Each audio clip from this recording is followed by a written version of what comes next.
Guys, আমার সাথে আছে আমার ছোট ভাই। কালকে এনডিসি এক্সাম। কি করতেছিস এখন? কারণ জানো কি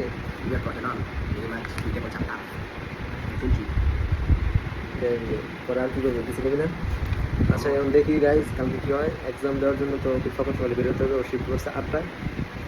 দেখা যাক, আপনারা দোয়া করবেন, দোয়া পান। এক্সামে শিফট করছে সকাল 8টায়। রেডি হচ্ছে আমরা।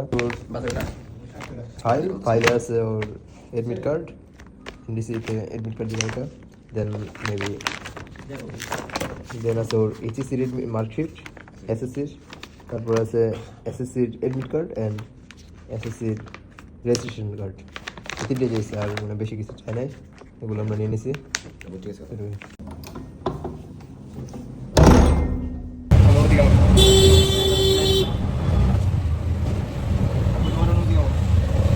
শরীর ভালো না অনুমতি দিয়ে ভালো থাকে আমরা দোয়া করি আল্লাহ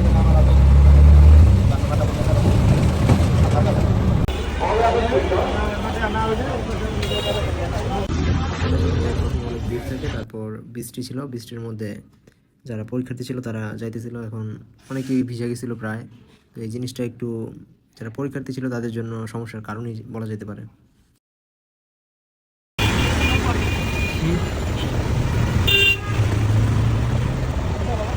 আরেকটা সমস্যা হয়েছে যে পরীক্ষা দেওয়ার পর বের হওয়া, এটা তো মানে আরও বড় ঝামেলা ছিল। কারণ অনেক পরীক্ষার্থী ছিল, প্লাস গার্ডিয়ান যারা ছিল তারা তো গেটের সামনে ভিড় করায় পরীক্ষার্থীদের বের হতে অনেক ঝামেলা হতেছিল। আমি যখন পরীক্ষার্থী ছিলাম তখনও এরকম অবস্থা ছিল, এখনও সেম অবস্থা। এটা ইমপ্রুভমেন্ট করা দরকার।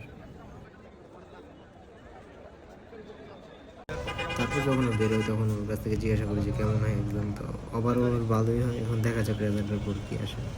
বেতন কি ছিল এমসিকিউ ফার্স্ট হয়েছে নাকি এমসিকিউ শর্ট এমসিকিউ দুটা কঠিন হচ্ছে। তো সবাই জোর দেখা যাক কি হয়। রেজাল্টের পর আমরা একটা যদি চান্স পাই।